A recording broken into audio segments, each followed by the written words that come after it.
S, ಉತ್ತರ Karnataka ನ್ಯೂಸ್ನ prime ಟೈಮ್ಗೆ ಸ್ವಾಗತ. ನಾನು ಹನುಮಂತ್ ದೇಶ್ಮುಖ್. ದೇಶದಲ್ಲಿ ಮಹಾರಾಷ್ಟ್ರ, ಜಾರ್ಖಂಡ್ ಮತ್ತೆ ರಾಜ್ಯದ 3 ವಿಧಾನಸಭಾ ಕ್ಷೇತ್ರಗಳಿಗೆ ಉಪಚುನಾವಣೆ, ಹೀಗೆ ಬಹುತೇಕ ಕಡೆಗಳಲ್ಲಿ ಚುನಾವಣೆ ಮತ್ತು ಉಪಚುನಾವಣೆ ಜರುಗಿತು. ಬಹುತೇಕ ಕಡೆಗಳಲ್ಲಿ ಎಲ್ಲವೂ ಕಡೆ ಕುತೂಹಲದ ಫಲಿತಾಂಶ ಹೊರಬಿದ್ದಿದೆ. ಮಹಾರಾಷ್ಟ್ರದಲ್ಲಿಯೂ ಕೂಡ ಮಹಾಯುತಿ ಮತ್ತೆ ಅಧಿಕಾರಕ್ಕೆ ಬಂದಿದೆ. ಮಹಾಯುತಿಯಲ್ಲಿ ಈಗಾಗಲೇ 3 ಪಕ್ಷಗಳು ಪ್ರಮುಖವಾಗಿ, ಒಂದು ಬಿಜೆಪಿ, ಎರಡನೇದು ಏಕನಾಥ್ ಶಿಂದೆ ಅವರ ಶಿವಸೇನೆ ಪಕ್ಷ, ಮೂರನೇದು ಅಜಿತ್ ಪವಾರ್ ಅವರ ಎನ್ಸಿಪಿ ಪಕ್ಷ, ಅವರ ಬಣ.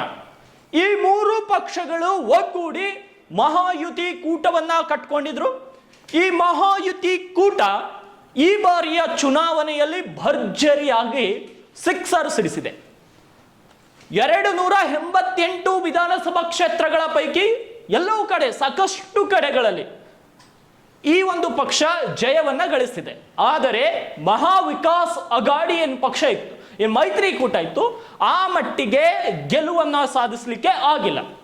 ಬಿಜೆಪಿ ಈಗಾಗಲೇ 229 ಸ್ಥಾನಗಳಲ್ಲಿ ಮುನ್ನಡೆ, ಕೆಲವೊಂದು ಕಡೆ ಗೆಲುವು ಎಲ್ಲವನ್ನ ಸಾಧಿಸಿದೆ. ಮಹಾರಾಷ್ಟ್ರದ ಚುನಾವಣೆ ನಮ್ಮ ಪ್ರೈಮ್ ಟೈಮ್ ರೆಕಾರ್ಡ್ ಆಗುವಂತ ಸಂದರ್ಭ ತನಕ.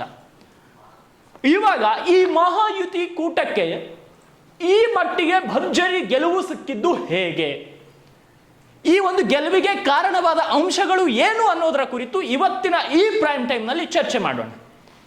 ಯಾಕೆಂದ್ರೆ ಸಾಕಷ್ಟು ಕುತೂಹಲ ಇತ್ತು.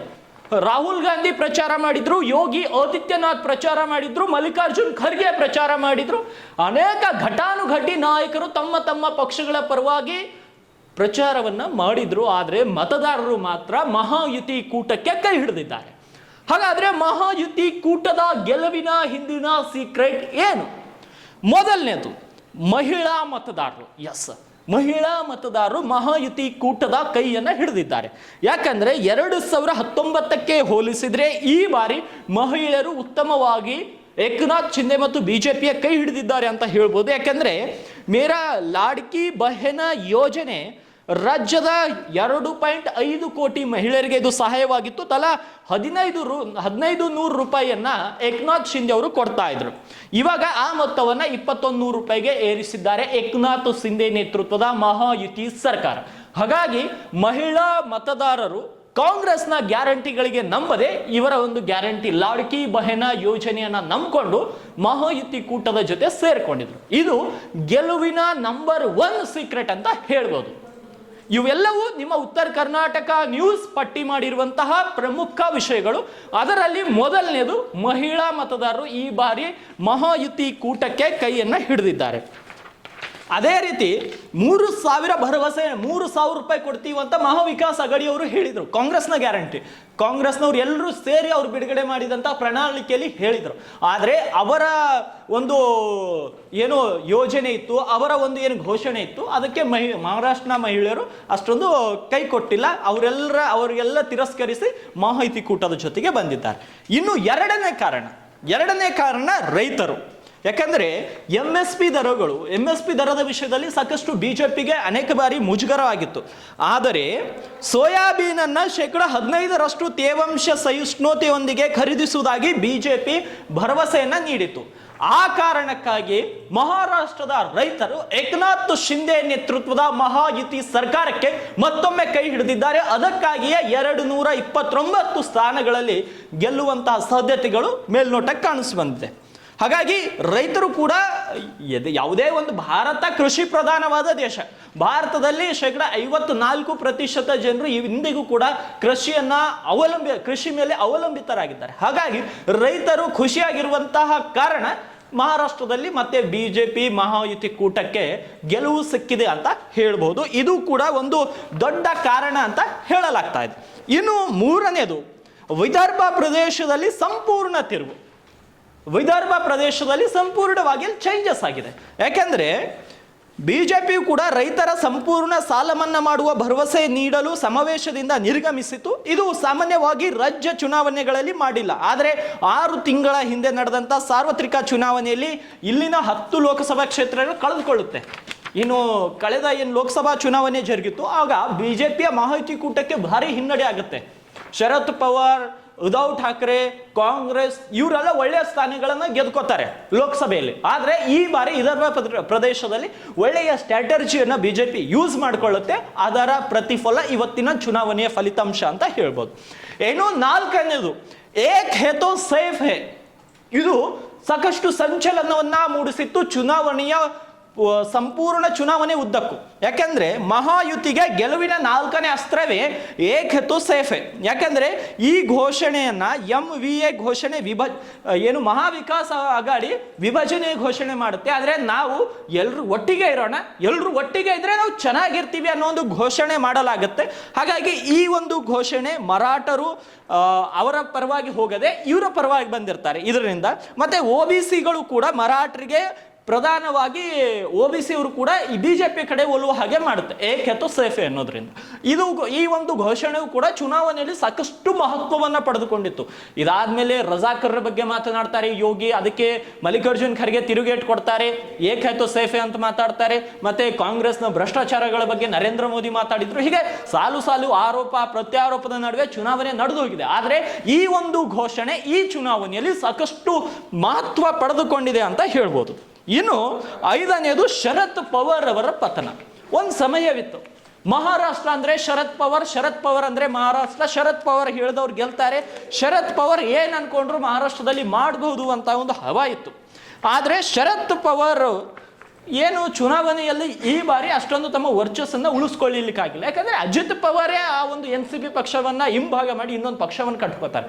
ಆದ್ರೆ ಲೋಕಸಭೆಯಲ್ಲಿ ಶರದ್ ಪವಾರ್ಗೆ ಒಂದು ಕಾನ್ಫಿಡೆನ್ಸ್ ಬಂದಿತ್ತು, ಈ ಬಾರಿ ವಿಧಾನಸಭಾ ಚುನಾವಣೆಯಲ್ಲಿ ನಾವು ಗೆಲ್ತೀವಿ ಅಂತ. ಆದ್ರೆ ಬಿಜೆಪಿ ಬಳಸಿರುವಂತಹ ತಂತ್ರಗಳನ್ನ ಇವರು ಫೇಸ್ ಮಾಡಲಿಕ್ಕೆ ಇಂಡಿ ಮೈತ್ರಿಕೂಟ ಇಲ್ಲಾಂದ್ರೆ ಮಹಾವಿಕಾಸ್ ಅಘಾಡಿಗೆ ಅಷ್ಟೊಂದು ಸಾಧ್ಯವಾಗಿಲ್ಲ. ಹಾಗಾಗಿ ಶರದ್ ಪವಾರ್ ಚುನಾವಣೆಗೂ ಮುನ್ನ ಬಿಜೆಪಿ ಪಾಳ್ಯದಲ್ಲಿ ಬೆದರಿಕೆ ಎಂದು ಪರಿಗಣಿಸಲ್ಪಟ್ಟಿದ್ರು. ಆದರೆ ಅವರ ಕುಸಿತ ಮತ್ತು ಕೊನೆಯ ಸ್ಥಾನವನ್ನ ಈ ರೀತಿ ಆಯಿತು. ಏಕ್ ಹೇ ತೋ ಸೇಫ್ ಎಂಬ ಜನಪ್ರಿಯ ಘೋಷಣೆಯೊಂದಿಗೆ ಉದ್ಧವ್ ಠಾಕ್ರೆ ಅವರ ಪಕ್ಷದ ಸಾಕಷ್ಟು ಹಿಂದೂ ಮತಗಳನ್ನು ಕಸಿದುಕೊಳ್ಳಲು ಬಿಜೆಪಿಗೆ ಸಾಧ್ಯವಾಗಿದೆ. ಏಕನಾಥ್ ಶಿಂದೆ ಅವರ ಉತ್ತಮ ಪ್ರದರ್ಶನವು ನೇರ ಸ್ಪರ್ಧೆಗಳಲ್ಲಿ ಉದ್ಧವ್ಗೆ ನೋವುಂಟು ಮಾಡಿದೆ.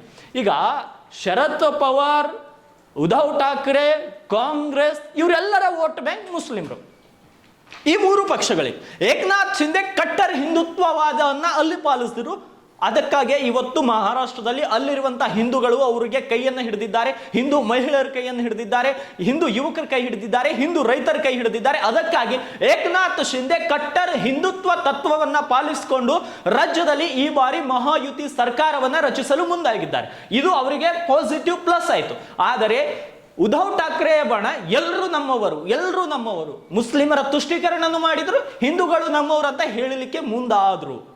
ವಿಶೇಷ ಅಂದ್ರೆ ವಫ್ ಬೋರ್ಡ್ ವಿಷಯದಲ್ಲಿ ಅವರ ಸ್ಟ್ಯಾಂಡ್ ಸರಿಯಾಗಿರಲಿಲ್ಲ. ವಫ್ ಬೋರ್ಡ್ ವಿಷಯದಲ್ಲಿ ಅತಂತ್ರ ನಿಲುವನ್ನ ಹೊಂದಿದ್ರು ಉದ್ಧವ್ ಠಾಕ್ರೆ. ನಾವು ಸಪೋರ್ಟ್ ಮಾಡ್ಬೇಕಾ ಬಿಡ್ಬೇಕಾ ಅನ್ನೋದ್ರಲ್ಲಿ ಅತಂತ್ರರಾಗ್ಬಿಟ್ರು. ಅದೇ ಕಾರಣಕ್ಕಾಗಿ ವೋಟ್ ಪರ್ಸೆಂಟೇಜ್ ಅಲ್ಲಿ ಅಲ್ಲಿರುವಂತಹ ಶಿವಸೇನೆಯನ್ನು ನಂಬಿಕೊಂಡಂತ ಹಿಂದೂಗಳು ಬಾಳ್ ಸಾಹೇಬ್ ಠಾಕ್ರೆ ಅವರ ಏನು ಕಟ್ಟರ ಹಿಂದುತ್ವವಾದವನ್ನ ನಂಬಿಕೊಂಡು ಏಕನಾಥ್ ಶಿಂದೆ ಕಡೆ ವಾಲಿದ್ರು. ಯಾರು ಬಾಳಾಸಾಹೇಬ್ ಠಾಕ್ರೆ ಹೇಗೆ ಅವರೇ ನ್ಯೂಟ್ರಲ್ ಇರಲಿಲ್ಲ, ಆದ್ರೆ ಇವರ ಮಗ ಉದ್ಧವ್ ಠಾಕ್ರೆ ತರ ನ್ಯೂಟ್ರಲ್ ಇದ್ದವ್ರು ಮಾತ್ರ ಉದ್ಧವ್ ಠಾಕ್ರೆ ಕಡೆ ವೋಟ್ ಹಾಕಿದ್ರು. ಅದಕ್ಕಾಗಿ ಆ ಒಂದು ಪಕ್ಷಕ್ಕೆ ರಾಜ್ಯದಲ್ಲಿ ಬಹುಮತ ಬರಲಿಲ್ಲ. ಆದ್ರೆ ಶಿವಸೇನೆ ಎಂದಿಗೂ ಕೂಡ ಹಿಂದೂ ತತ್ವ ಪಾಲನೆಯನ್ನ ಮಾಡ್ತಾ ಇತ್ತು. ಆದ್ರೆ ಹಿಂಭಾಗವಾದ ಮೇಲೆ ಎಲ್ಲೋ ಒಂದ್ ಕಡೆ ಹಿಂದೂಗಳನ್ನ ಓಲೈಕೆ ಮಾಡೋದು, ಹಿಂದೂಗಳ ಪರವಾಗಿ ಮಾತನಾಡೋದು ಉದ್ಧವ್ ಠಾಕ್ರೆ ಕಡಿಮೆ ಮಾಡಿಬಿಟ್ರು. ಆ ಕಾರಣಕ್ಕಾಗಿ ಆ ಎಲ್ಲ ವೋಟರ್ಗಳು ಮುನ್ಸಿಕೊಂಡು ಏಕನಾಥ್ ಶಿಂದೆ ಕಡೆ ವಾಲಿದ್ರು. ಹಾಗಾಗಿ ಇದು ಕೂಡ ಸೋಲಿಗೆ ಏನು ಮಹಾವಿಕಾಸ್ ಅಘಾಡಿ ಸೋಲಿಗೆ ದೊಡ್ಡ ಹೊಡೆತ ಅಂತ ಹೇಳ್ಬೋದು. ಇನ್ನು ಬಿಜೆಪಿಯ ಗುಪ್ತಾಸ್ತ್ರ, ಎಲ್ಲೇ ಬಿಜೆಪಿ ಚುನಾವಣೆ ನಡೆಸಿದ್ರು ಕೂಡ ತಮ್ಮ ಬೆಂಬಲ ಕೆಲವೊಂದು ಸಂಘಟನೆಗಳ ಬೆಂಬಲವನ್ನು ಪಡೆಯುತ್ತೆ. ಒಂದು RSS, ಬಜರಂಗ್ ದಳ್, ವಿಶ್ವ ಹಿಂದೂ ಪರಿಷತ್, ಸಣ್ಣ ಸಣ್ಣ ಸಂಘಟನೆಗಳು, ಅದೇ ರೀತಿ ರಾಜ್ಯ ವ್ಯಾಪ್ತಿಯಲ್ಲಿರುವಂತಹ ಸಂಘಟನೆಗಳು ಮತ್ತು ರಾಷ್ಟ್ರ ವ್ಯಾಪ್ತಿಯಲ್ಲಿರುವಂತಹ ಸಂಘಟನೆಗಳು, ಇವೆಲ್ಲವುದರ ಸಹಕಾರವನ್ನು ಪಡೆದು ಚಾಣಕ್ಯ ನೀತಿಯನ್ನು ಅನುಸರಿಸುತ್ತೆ. ಅದರ ಪ್ರತಿಫಲ ಇವತ್ತು ಮಹಾರಾಷ್ಟ್ರನಲ್ಲಿ ಸ್ಪಷ್ಟವಾಗಿ ಕಾಣಬಹುದು. ಈ ಮಟ್ಟಿಗೆ ದೊಡ್ಡ ಗೆಲುವಿನಲ್ಲಿ ಕರ್ನಾಟಕದಲ್ಲಿಯೂ ಕೂಡ ಮಾಡಿತ್ತು. ಆದರೆ ಕರ್ನಾಟಕದಲ್ಲಿ ಲಿಂಗಾಯತು, ಒಕ್ಕಲಿಗರು, ಮುಸ್ಲಿಮರು ಹೀಗೆ ಆದ್ದರಿಂದ ವಿಧಾನಸಭಾ ಚುನಾವಣೆಯಲ್ಲಿ ಮೊದಲೇ ಸ್ಟಾರ್ಟಿಂಗ್ ಅಲ್ಲಿ ಗ್ಯಾರಂಟಿ ಅಂತ ಹೊಸದಾಗಿ ಕಾಂಗ್ರೆಸ್ನವರು ಇಂಟ್ರೊಡ್ಯೂಸ್ ಮಾಡಿದ್ರು. ಆದರೆ ಮಹಾರಾಷ್ಟ್ರದಲ್ಲಿ ಅವರು ಪ್ರಯತ್ನ ಪಟ್ಟಿದ್ದಾರೆ, ಇವರು ಪ್ರಯತ್ನ ಪಟ್ಟಿದ್ದಾರೆ. ಆದರೆ ಇವರು ಕೂಡ ಫ್ರೀ ಗ್ಯಾರಂಟಿಗಳನ್ನ ಕೊಟ್ಟರು ಕಾಂಗ್ರೆಸ್ನವರು, ಮತ್ತೆ ಬಿಜೆಪಿಯವರು ಕೊಟ್ಟರು. ಆದರೆ ಬಿಜೆಪಿಯವರ ಗ್ಯಾರಂಟಿಗಳು ವರ್ಕೌಟ್ ಆದವು. ಮತ್ತೆ ಬಿಜೆಪಿ ಸರಿಸುಮಾರು 60,000ಕ್ಕೂ ಅಧಿಕ ಸಣ್ಣ ಸಣ್ಣ ಸಭೆಗಳನ್ನು ಮಾಡಿದೆ. ಮಹಾರಾಷ್ಟ್ರದ 288 ವಿಧಾನಸಭಾ ಕ್ಷೇತ್ರಗಳಲ್ಲಿ ಸಣ್ಣ ಸಣ್ಣ ಸಭೆಗಳನ್ನು ಮಾಡಿದೆ. ಅದರ ಪ್ರತಿಫಲ ಇವತ್ತಿನ ಫಲಿತಾಂಶದ ಮೇಲೆ ಕಾಣಿಸ್ತಾ ಇದೆ. ಇವು ಪ್ರಮುಖವಾಗಿ ಬಿಜೆಪಿ ಮತ್ತು ಮಹಾಯುತಿ ಕೂಟದ ಗೆಲುವಿನ ಹಿಂದಿನ ಸೀಕ್ರೆಟ್ ಅಂತ ಹೇಳ್ಬಹುದು. ಹಾಗಾಗಿ ಸಾಕಷ್ಟು ಕುತೂಹಲಗಳ ನಡುವೆ ಇವತ್ತು ಚುನಾವಣೆಯ ಫಲಿತಾಂಶ ಹೊರಬಿತ್ತು. ಫಲಿತಾಂಶ ಹೊರಬೀಳ್ತದಾಗೆ ಪ್ರಾರಂಭದಲ್ಲಿ ಮಹಾಯುತಿ ಕೂಟಕ್ಕೆ ಅಷ್ಟೊಂದು ಮುನ್ನಡೆ ಸಿಕ್ಕಿರಲಿಲ್ಲ. ಇವರು ಸರಿಯಾಗಿ ನಡೀತಾ ಇದ್ರು, ಅಂದ್ರೆ ಒಂದು ಚೂರು ಮಹಾಯುತಿ ಮುಂದಿತ್ತು. ಆದರೆ ಅದಕ್ಕೆ ಹೋಲಿಸಿದ್ರೆ ಮಹಾವಿಕಾಸ್ ಅಘಾಡಿ ಕೂಡ ನಾನೇನು ಕಡಿಮೆ ಅಲ್ಲ ಲೆಕ್ಕದಲ್ಲಿ ಇತ್ತು. ಆದರೆ ಮಧ್ಯಾಹ್ನದ ಹೊತ್ತಿಗೆ ಎಲ್ಲಾ ಫಲಿತಾಂಶವೂ ಕೂಡ ಬಹಿರಂಗ ಆಗೋಯ್ತು. ಇವಾಗ ಮಹಾಯುತಿ ಸರ್ಕಾರವನ್ನ ರಚಿಸಲಿದೆ ಮಹಾರಾಷ್ಟ್ರ.